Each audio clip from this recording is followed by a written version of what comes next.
नमस्कार, प्रभात साक्षी न्यूज नाटक और आप सभी का स्वागत है। पश्चिम बंगाल की सीमा पर शनिवार को जो कुछ हुआ उसने पूरे देश को झकझोर कर रख दिया है। मालदा सीमा पर सीमा सुरक्षा बल यानी बीएसएफ ने जब अवैध रूप से भारत में घुसे बांग्लादेशी नागरिकों को पकड़कर वापस भेजने की कोशिश की, तब बांग्लादेश सीमा रक्षक बल और हजारों की भीड़ ने भारत की कार्रवाई को रोकने का प्रयास किया।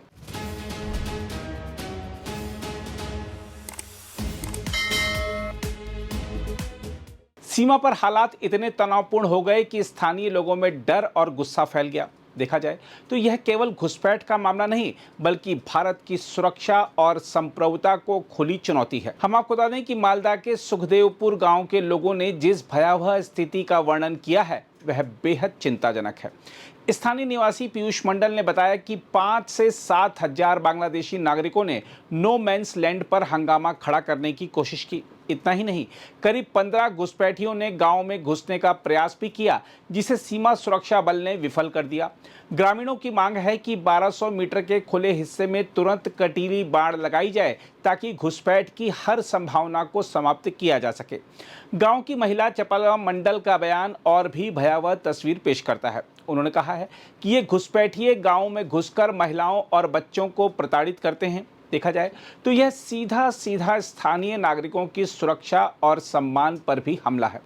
आखिर कब तक सीमावर्ती इलाकों के लोग डर और असुरक्षा में जीते रहेंगे? बताया जा रहा है कि स्थिति इतनी तनावपूर्ण हो गई कि सीमा सुरक्षा बल को गांव वालों से सीमा क्षेत्र से दूर रहने की अपील करनी पड़ी और सीमा पर लाल झंडा तक फहराना पड़ा। यह दृश्य संगठित घुसपैठ और दबाव की रणनीति का संकेत देता है। सवाल यह भी उठता है कि आखिर बांग्लादेश की ओर से इतनी बड़ी भीड़ अचानक कैसे इकट्ठा हो गई? इस पूरे घटनाक्रम ने पश्चिम बंगाल की राजनीति को भी गरमा दिया है। भारतीय जनता पार्टी के नेता कौस्तव बागची ने ममता बनर्जी पर तीखा हमला बोलते हुए कहा है कि जब उनके अपने लोग साथ नहीं खड़े हुए तब उन्होंने सीमा पार की विभाजनकारी ताकतों से मदद मांगी। यह बयान भले राजनीतिक हो, लेकिन इससे यह जरूर स्पष्ट होता है कि घुसपैठ राजनीति का भी सबसे बड़ा मुद्दा बन चुका है। वहीं केंद्रीय मंत्री सुकांत मजूमदार ने लोगों से घबराने की बजाय सीमा सुरक्षा बल पर भरोसा रखने की अपील की है। साथ ही सांसद शांतनु ठाकुर ने स्पष्ट कहा है कि बांग्लादेश लगातार अपने नागरिकों को भारत में धकेलने की कोशिश कर रहा है, लेकिन यह कभी सफल नहीं होगा। हम आपको याद दिला दें कि भारतीय जनता पार्टी ने पश्चिम बंगाल विधानसभा चुनाव प्रचार के दौरान घुसपैठ मुक्त बंगाल का वादा किया था और उसके बाद मुख्यमंत्री शुभेंदु अधिकारी ने पहली ही मंत्रिमंडल बैठक में सीमा पर बाड़ लगाने के लिए जमीन सौंपने का निर्णय लेकर संकेत दे दिया है कि अब नरमी नहीं चलेगी। दूसरी ओर बांग्लादेश की विदेश नीति भी तेजी से बदलती दिखाई दे रही है।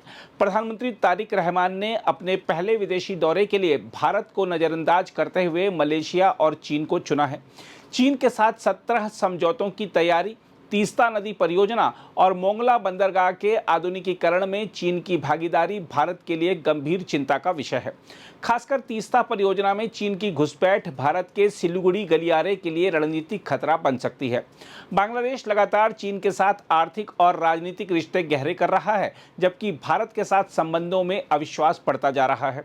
अवैध घुसपैठ, सीमा विवाद और शेख हसीना की भारत में मौजूदगी पहले ही तनाव बढ़ा चुके हैं। ऐसे में सीमा पर हो रही घटनाएं केवल स्थानीय समस्या नहीं, बल्कि व्यापक रणनीतिक चुनौती का हिस्सा नजर आती हैं। देखा जाए तो भारत ने घुसपैठ के खिलाफ जो कड़ा रुख अपनाया है और घुसपैठियों को यह जो संदेश दिया है कि भारत की सीमा कोई खुला दरवाजा नहीं है, वह काबिले तारीफ है।